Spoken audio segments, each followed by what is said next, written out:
asalaamu calaykum kulan wanaagsan kusoo dhawaada tabin kale iyo sheekooyinkii ugu waaweynaa xiisadda bariga dhexe iyo weliba waxa laga bartay dagaalkii Iran iyo weliba Israel.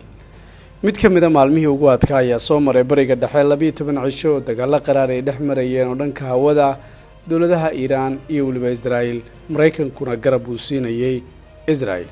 haddaba kadib 12 saacadood ku dhawaad oo markaa xabadu ay taagnayd amaba markaasi dhinacyadu aysan wax dagaal galin oo aysan isdhaafsanin duqeymo.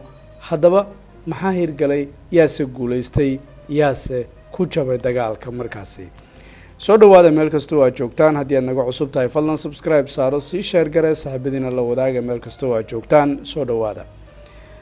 saacadihii ugu dambeeyay sheekadu waxay gaartay halkii ugu sarreeyay kadib markii madaxweynaha dalka Mareykanka Donald Trump uu isagu ku dhawaaqay in la gaarayo xabad joojin isla markaana la gaaray waqtigii dhinacyadu ay qaadan lahaayeen xabad joojinta isla markaana hubkay dhigi lahaayeen. wuxuuna ku tilmaamay in geesiyaal ay yihiin. ma garan kartid Trump hadalkiisa ma qof markaasi aad meel aad u raacdid aadan garanayn ayaa lagu tilmaamaa.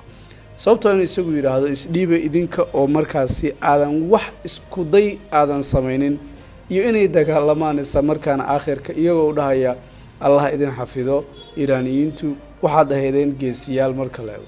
waayo dad iska dabiici waaye geesiyaal iyo Allah idin xafido iyo barakallahu iyo ariya kale in Israel ku yiraahdo maxaa yeelay waa isbahaysigii iyo xaliifkii uu garab taagnaa. laakiin sheekada lama filaanku waxay ahayd markii qaabkaasi macsalaameynta uu ku yiri hadalkii ugu dambeeyay Iraaniyiintu markaa. taasi kama dhigna inay markaasi iyagu noqonayaan isbahaysi iyo waliba cid markaasi si gaar ah u ilaalinayo, laakiin mar walba cadawgiisa bay ahaanayaan. laakiin Trump waxa lagu yaqaanaa marka aad xoogan tahay agtaada ma imanayo, sidii dhacday Kuuriyada Waqooyi, sidii markaa ku dhacday Putin.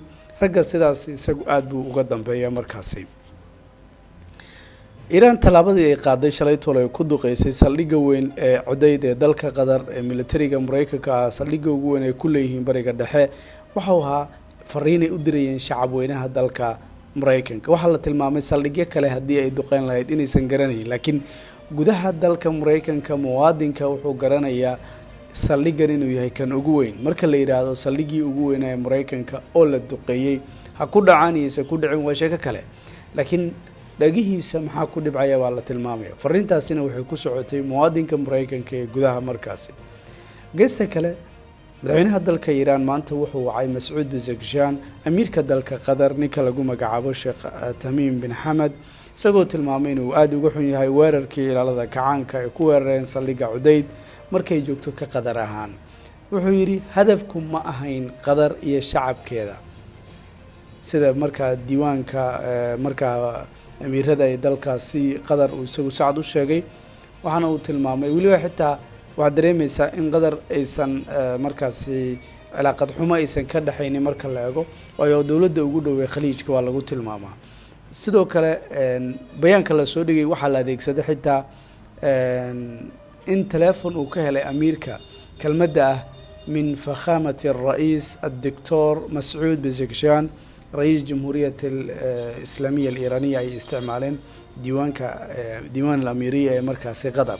تاسو كنت سنة مركزي إن هذا الله عن حتى ونعكسين الله استعمالنا أما مركزي قيمه سيارينية إن لو إنه حتى واحد عضي شعب كرير قدر يجو إنه مركزي وينينيين أما مركزي مقالة كدوين يجو كلمة حن عنده إن الدولة مركزي إيران ويا إيران waxaa la xasuustaa markaasi halistii ku jirtay Qatar in aad ay u garab istaagtay markaan soo noqono marka fariintaasi kadib Iran waxay saacad u sheegtay haddii la isku dayo in xabadda markaasi Qatar la geliyo ama xabad joojinta lagu xadgudbo inay ka jawaabi doonaan. waxay tilmaameen ilaalada kacaanka in darsi ama 10 adag ay markaasi u dhigeen oo ay ka hortageen Israel markaa. sidoo kale 12 cisho Washington ayaa soo gashay sidaas oo ay tahay haddana Israel way guuleysan weyday ilaa iyo heshiis ma ogay. halkan waxaad ogaanaysaa dad badan ay isku khilaafsan yihiin Iran ma guuleysatay mise waa laga guuleystay. labada dhinac warbaahintooda markaad eegtid mid kasta wuxuu ku muujinayaa in ay ku guuleysteen waxba, yacni wax inay ku guuleysteen. tusaale Israel markaad aragtay wuxuu ku leedahay annagu waxaan dilnay culimadii markaasi hubka nuclearka u sameyn lahayd waxaanu burburinay goobihii hubka nuclearka waxaanu daciifinay saldhigyadii laga soo tuurayay gantaalaha waxaanu garaacnay meelo badan awoodoodii militariga ayaa hoos u dhacday sidaas daraaddeed sanadaha soo aadan waqti bay ku qaadanaysaa in dib ay isu diyaariyaan. halkan waa dooda israa'iiliyiintu. iiraaniyiintu markaad eegtid waxay tilmaamayaan in ay ku guuleysteen in cashar aan loo dhigin ay u dhigaan markii ugu horreysay la arkayo magaalooyin Xayfa iyo Tel Aviv iyo Beerusabc iyo magaalooyin kale oo weyn oo Israa'iil laga kala cararayo markii ugu horreysay oo la arkayo dooni inay ku baxsanayaan shacabkooda isla markaana ay rabaan Yurub inay u cararaan iyo waliba Mareykanka markii ugu horreysay aad arkaysaan inaysan jirin waxbarasho in shaqo aan la aadaynin diyaarado aysan jirin diyaaradihii garoonka lagala cararay isla markaana la geeyay Qobrus waxaasoo dhanba waxay ahaayeen bay tilmaamay iiraaniyiintu cashar loo dhigay. sidoo kale arrinta ugu muhiimsan maxay tahay marka Washington Post waxay tilmaamaysaa 5 cisho haddii ay sii socon lahaayeen gantaaladaasi inaysan jiri lahaynba hal gantaal oo lagu celiyo gantaalada ay soo tuurayaan markaas iiraaniyiintu. si kasta run iyo been warbaahinta iyaga iskale waxay doonaan way qorayaan waa sax laakiin shaki kuma jiro in Israa'iil la arkay meesha ay ka daciifsan tahay. wadamada mandiqada oo dhan waxay iyagu isku aadi doonaan tallaabo ay isku hubeynayaan sawaariikhdan balastiga ee meelaha fogfog wax ka disha markaa iyo waliba midaan hypersonic ah. sababtoo ah wadamada ugu horeeya ee ku dhawaaqayna waa wadanka Turkiga madaxweynaheeda Erdogan kaasoo tilmaamay tallaabo inay u qaadi doonaan sidii ay isu xoojin lahaayeen dhinacaasina isaga dhisi lahaayeen. marka halkee bay ka daciifsan tahay Israa'iil? Iiraan waxay muujisay inay ka daciifsan tahay markaasi dhanka gantaalaha balastiga isla markaana aysan awoodin nidaamkooda difaaca cirka ee la tilmaamay inuu yahay gaashaanka birta ama qubal xadiidida wax loo yaqaano ee dunidoo dhanba inuu ka sareeyo inaan wax u dhawaan karaysan jirin. waxaa laga soo qaaday dacayad iyo propaganda kadib markii 1500 kilomitir ka badan gantaal laga soo tuuro u celin kari waayo. tallaabadaas iiraaniyiintu waxay ku guuleysteen markaasi in ay meelaha ay ka daciifsan tahay soo bandhigaan.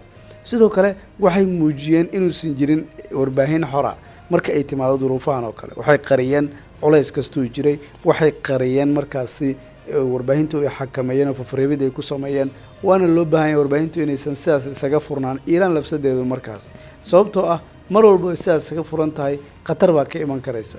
ma jiro wariye Israa'iil wariyaasha horta dibadda uga soo ka waramayay ma awoodin inay dhaqaaq sameeyaan kuwa gudahana warbaahinta iyadoonan aysan la tashan laamaha ammaanka ma awoodin inay waxay doonaan diraan. adigu waa sheegi kartaa meel baa wax ku dhacay khasaaro baa dhintay mas'uul baa sidaas waa dhigi kartaa laakiin muuqaal inta ka duubtay ma deyn karaysid. waana mid kamid ah marka dagaalada lagu jiro waxa loo baahan yahay fafreebid markaas waana ay ku guuleysantaa laakiin waxay muujisay inaysan jirin saxaafad xor iska madax banaan oo ay tahay cashar dunida ay ka baratay ay tahay markaa. sidoo kale waxaa markaa la tilmaamaya dagaalkan kama baxdeen Netanyahu waa la badbaadiyay oo Trump baa badbaadiyay. haddii tallaabadaas aysan dhici lahayn uusan badbaadin lahayna ma aysan awoodeen Israa'iil inay ka baxdo. Iiraan waxyaabaha kale ay ku guuleysatay waxaa ka mid ah qulubta shacabka muwaadinka Carbeed. ma jiro shacab Carbeed oo aan maanta taageersanayn Iiraaniyiintu. fakarkan markaas waa kala qaybsanahay wax dad badan oo aaminsanaa ama sidaas iyagu ku haysi jiray maanta waxay ku leeyihiin ma jira wadan muslim oo awoodo maanta gantaal inuu ku tuuro waa may bay ku leeyihiin. sidaas daraaddeed maxaan u colaysanaa marka dadkan maxay dhibaatadan u marayaan oo dadkan u cadaweysanayaan? waxay u marayaan liajli dad Carbeed Falastiinta ay u helinayaan iyagu ma tahay dad marka shiicamiyiin ma aha kulli muwaadin ku jiro shiica waa masuuliyiin ama almost macnaha inta u badan masuuliyiin iyagu waa sunniyiin. sidaas daraaddeed maxaan u colaysanaa bay tilmaamayaan. sidoo kale dagaal ay ku midaysan yihiin wadamada khaliijka ay ku midaysan yihiin Yurub iyo waliba wadanka Mareykanka iyo Iiraan kaligeed ayaa dagaalamay taasoo markaasi ay awoodeen inay ka guuleystaan marka le waayo xusuuso adiga Iiraan guusheedu kaliya kuma imaanin in markaasi iyadu waxba laga dilay waa sax goobihii nuclearka laga baabi'iyo ama khasaaraha gaaro markaas laakiin waxa la wada qiray inaan la wada baabi'in laakiin khasaaro uu jiro inay ku guuleysteen uraniumtooda inay kala baxaan markaas.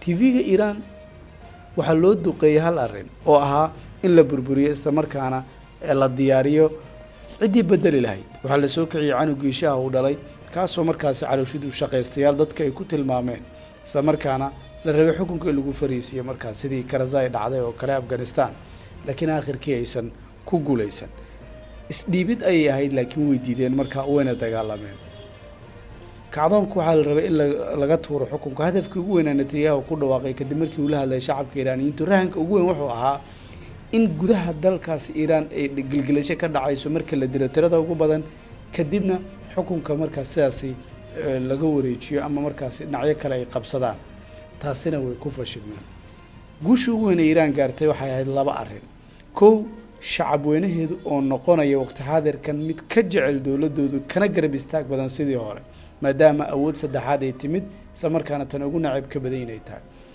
tan labaad waxay tahay in dowladda Iiraan ay sii jirto oo dowladdan meesha ay ka soo noqotay ay tahay meel halisa inay sii jirto inayba guul u tahay markaa iyo inay tuurtay xabadii ugu dambeysay oo ay ku tuurtay Israel isla markaana ay ku guuleystaan in ay la dagaalamaan aakhirkiina iyadoo noqdaan kuwa gacanta sare qaadanaya maadaama 13 ruux ay ka dilay daqiiqadii ugu dambeeyay haddaba adigu maxaad ku dari lahayd maxay ku guuleysteen Israel maxayse ku guul dareysatay si la mid ah Iiraaniyiintu markaa subscribe saaro halkan waa caalamka TV mar walba waxaan ku soo bandhigaynaa falanqeymo iyo waliba warbixino si aad u heshid halkan channelka rukumo subscribe saaro sina share gare mahadsanid